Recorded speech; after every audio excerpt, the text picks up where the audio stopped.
ખાદ્ય તેલમાં સિંગ તેલમાં આપણે જોવા જઈએ તો છેલ્લા 3-4 દિવસમાં 50 થી 60 રૂપિયા જેવો ભાવ વધારો જોવા મળી રહ્યો છે અને કપાસિયા તેલમાં 20 રૂપિયા જેવો ભાવ વધારો અત્યારે આપણને જોવા મળી રહ્યો છે. સિંગ તેલમાં ભાવ વધારો થવાના કારણો જોવા જઈએ તો વરસાદની સિઝન હોવાને કારણે પિલાણમાં પણ અત્યારે થોડી તકલીફ પડી રહી છે. આ ઉપરાંત આ વર્ષના અત્યારે સિંગ તેલના નીચામાં નીચા ભાવ જોવા મળી રહ્યા છે. ગવર્મેન્ટે મગફળી પૂરતા પ્રમાણમાં અને ખૂબ નીચા ભાવમાં આપતા, આ ઉપરાંત ખોળના ભાવ પણ ઊંચા રહેતા અને ઉનાળાની અંદર ખાદ્ય તેલની ડિમાન્ડ પ્રમાણમાં ખૂબ ઓછી રહેતા ખાદ્ય તેલની અંદર સિંગ તેલની અંદર સારા એવો ભાવ ઘટાડો જોવા મળી રહ્યો હતો. પરંતુ અત્યારે વરસાદની સિઝન ફરીથી ચાલુ થઈ જતા અને સિંગ તેલની અંદર ખૂબ સારા પ્રમાણમાં ડિમાન્ડ નીકળતા અત્યારે સિંગ તેલની અંદર 50 થી 60 રૂપિયા જેવો પ્રત્યાઘાતી વધારો જોવા મળી રહ્યો છે. આગામી સમયની અંદર પણ સિંગ તેલમાં ભાવ ઘટી શકે એવી શક્યતાઓ બિલકુલ ઓછી છે.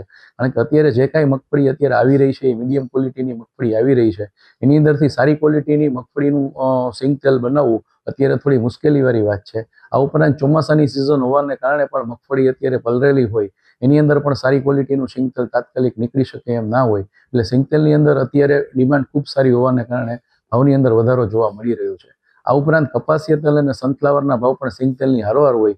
લોકોની અંદર અત્યારે સિંગ તેલ વપરાશ કરવાનો ક્રેઝ વધારે વધેલો છે. એને કારણે સિંગ તેલમાં ડિમાન્ડ ખૂબ સારી હોવાને કારણે પણ સિંગ તેલમાં ભાવ વધારો જોવા મળી રહ્યો છે. આગામી સમયની વાત કરીએ તો આગામી સમયમાં તહેવારના દિવસે આવતા હોય અને 2 મહિના સુધી, 2 થી 3 મહિના સુધી હજી સિંગ તેલનો ભાવ ઘટી શકે એવી બિલકુલ શક્યતા ઓછી જોવા મળી રહી છે. સિંગ તેલની અંદર ખાસ કરીને વરસાદને કારણે ઉત્પાદનમાં કાચો પડતો હોય છે.